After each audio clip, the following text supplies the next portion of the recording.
28-22, Killingly with a thrilling victory at home over a very good Bloomfield team. Let's start there, Coach Chad Neal. You knew Bloomfield was good. What did they do early that gave you such problems? Well, week 1 and 2, they killed teams with just goes. So we were playing too far off and almost giving them too much respect, and they were killing us with the short game.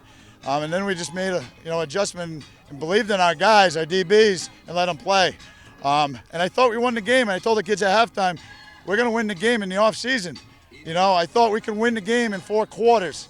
And wear them down and get there. And there's a couple of times, I made some terrible calls, almost lost it for us, but the kids responded. They're resilient, and they just respond. Yeah, this has to be, in the pantheon of great wins, which Killingly has had so many. I think this one probably feels like a special one early in the season against a really good team. Yeah, it does.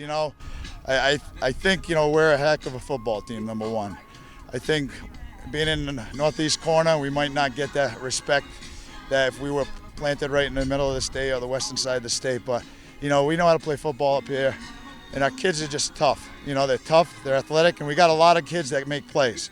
And you saw that tonight. It wasn't, not just Jacks, not just Reef, not just Colangelo, not just Perry, not just Drybolts, who had a tough start, and then he got going and made some great plays.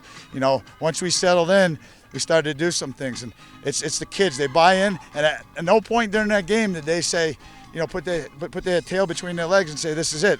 They kept saying, let's go, let's win this game, let's find a way, and they found a way. We talked, earlier last week about this Killingly team maybe being a little different as far as if you got down, you could throw the ball through the air. Well, right on cue, you got down a couple of scores, and you're right, your quarterback looked a little unsettled early, but very quickly he made adjustments.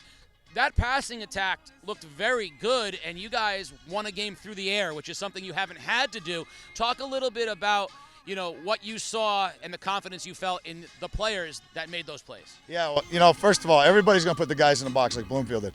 The difference between the teams we played and Bloomfield is they run everything down.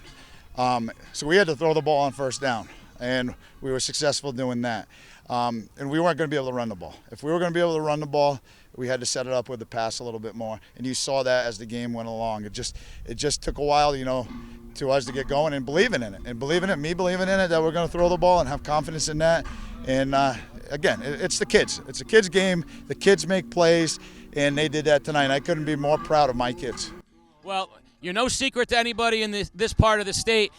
There is going to be a large portion of the state that's going to look at this score and tilt their heads a little bit and say, wow, okay, I know they won a state championship and all that, but this win feels a little different. So now you're right back to the drawing board. Looking at ahead, what's the number one goal you have for this team going forward? Win next week. It's pretty simple. It's at Griswold.